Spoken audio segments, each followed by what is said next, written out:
ईश्वर नहीं क्रेडिट ले सकता, इंसान क्रेडिट नहीं ले सकता। ईश्वर कृपा ही इसकी हकदार है।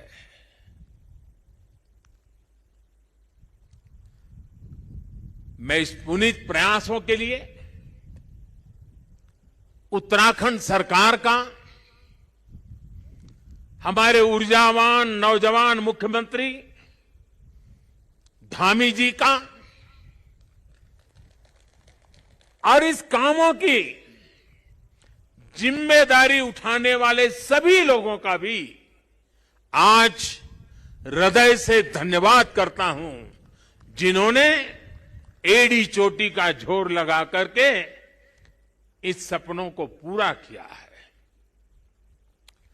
मुझे पता है यहां बर्फबारी के बीच भी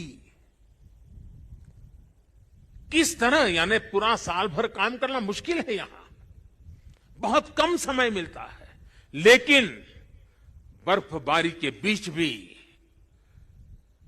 मेरे हमारे श्रमिक भाई बहन जो पहाड़ों के नहीं थे, बाहर से आए थे, वे ये ईश्वरीय कार्य मान करके बर्फ वर्षा के बीच भी, माइनस टेम्परेचर के बीच भी काम छोड़ करके जाते नहीं थे, काम करते रहते थे, तब जाकर के ये काम हो पाया है।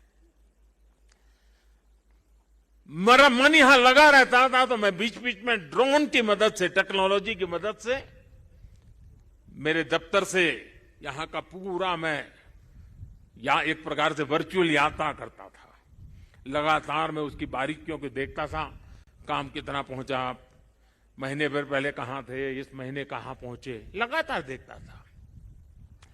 मैं केदारनाथ मंदिर के सभी रावल और सभी पुजारियों का भी आज विशेष रूप से आभार प्रकट करना चाहता हूं, क्योंकि उनके सकारात्मक रवैये के कारण, उनके सकारात्मक प्रयासों के कारण और उन्होंने परंपराओं का जो हमारा मार्गदर्शन करते रहे, उसके कारण हम इसको, इस पुरानी विरासत को भी बचा पाए और आधुनिकता भी ले पाए।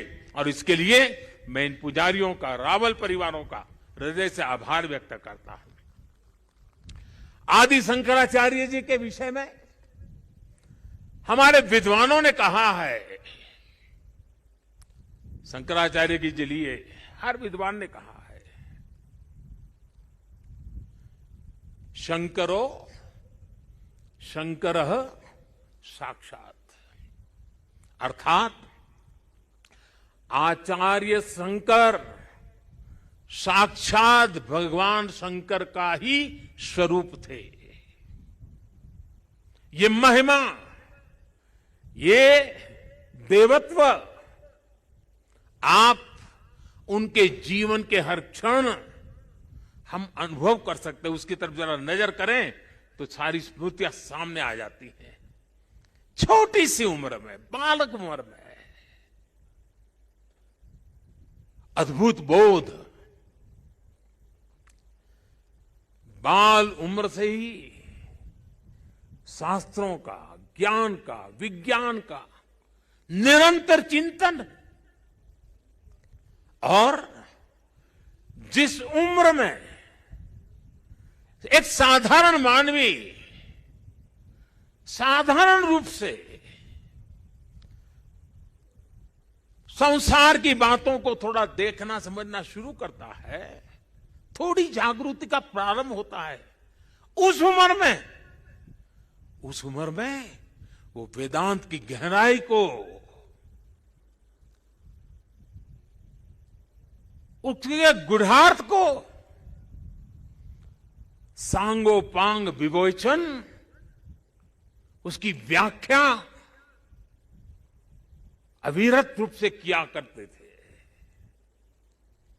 ये शंकर के भीतर साक्षात, शंकर के भीतर साक्षात शंकरत्व का जागरण के सिवा कुछ नहीं हो सकता है। ये शंकरत्व का जागरण था। यहां संस्कृत और वेदों के बड़े बड़े पंडित यहां भी बैठे हैं और वर्चुअली भी हमारे साथ जुड़े हैं। आप जानते हैं